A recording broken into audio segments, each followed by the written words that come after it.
Hey, so real quick, I want to show you how to create recurring tasks within any Notion database. So let's get started with this one here. This is just a simple habit tracking database. And let's say we want to create a recurring task for every day that reminds me to stop and read for about 10, 15 minutes. So kind of like daily reading. So what we're going to do, we'll click new item, click away from it, click open. If you see nothing appearing here, drop your cursor down there, press delete one time, and you'll see these options pop up. That's what we want. We'll click new template. And like I mentioned, let's just call this daily reading. We can leave status to not started because each day we'll adjust that status.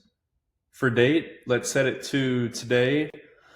And that'll be it's dynamic, so that'll be the date that Notion creates it. The day that is will be present there. Notes will leave empty because that's kind of an after a task field. But category, since we'll know the category each time, in my database, I'll consider it learning, but within your database, it could be for fun or whatever it may be. So after you've set that up, then we're going to click away from that pop up there.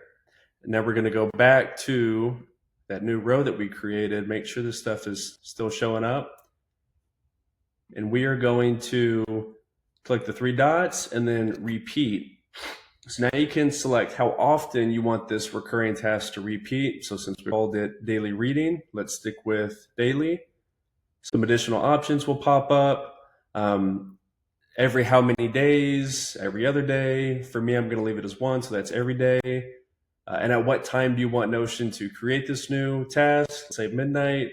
Yep, it can start tomorrow. I never want it to end, and that's my time zone.